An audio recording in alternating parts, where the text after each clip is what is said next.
The symbolism was irresistible.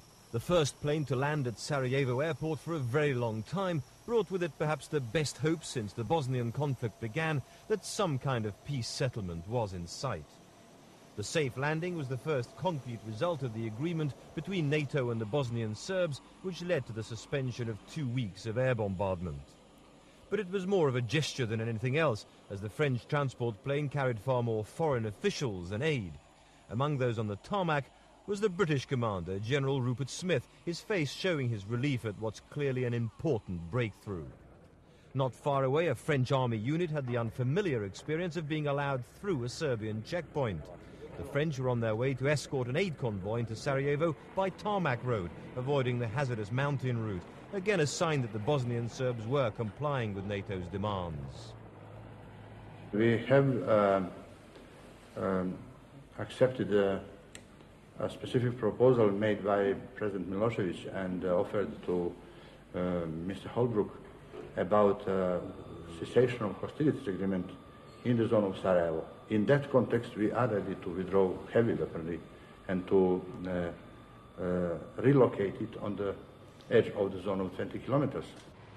And finally, visual proof that the Bosnian Serbs are gathering heavy weapons ready for withdrawal. 3 tanks and several heavy guns were filmed a few miles south of Sarajevo, heading out of the exclusion zone.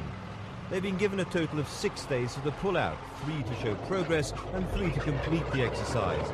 But there was some concern that the deal didn't include smaller mortars and anti-aircraft guns, which could allow resumption of shelling if the ceasefire broke down. The view was perhaps taken, we had to get the Serbs to sign this.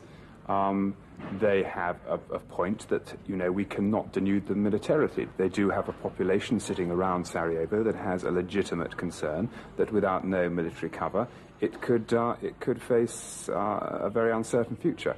And therefore, to achieve something, there has been a degree of compromise. That said, we are trying actually to bring the caliber down a little bit further. This morning in Mostar, the American negotiator Richard Holbrooke was still busy persuading the Bosnian President Alija Izetbegovic to give his blessing to the deal. There's a danger that a ceasefire would mean freezing lines of confrontation inside Sarajevo, effectively splitting the capital in 2. Concerning Sarajevo, we agreed that Sarajevo must remain a united city. We will never accept the dividing of the city. The fresh military successes of the Bosnian government army in the central and western areas of the country are now giving the Sarajevo leadership the feeling, perhaps for the first time in the conflict, that it can lay down some of its own conditions. If the agreement in Sarajevo is, in the coming days, to be followed by an attempt to draw up an overall framework for peace, this newly found confidence may become an obstacle. The Bosnian government has long insisted that much of eastern Bosnia, now almost entirely Serb-occupied, must be returned to it. The dramatic turnaround in the balance of power in Bosnia is shown by one look at the map. For more than 3 years, the Serbs have controlled vast swathes of land in eastern, northern and western Bosnia, making the land held by Muslims and Croats seem an unviable, broken-up rump of the country.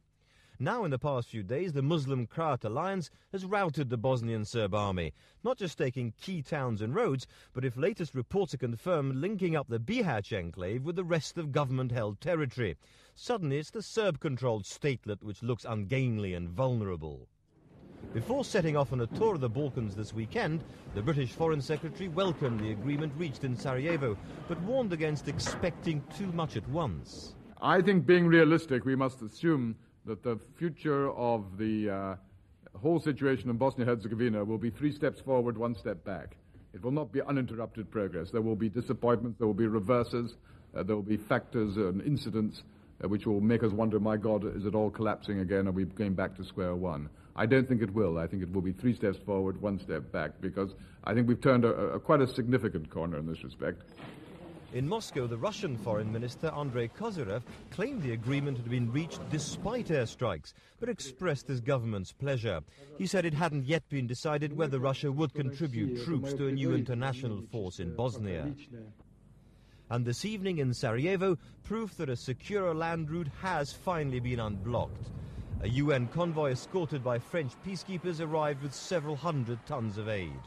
The citizens of the devastated city, who've had their hopes raised before, now wait to see if the momentum of the past 24 hours will continue.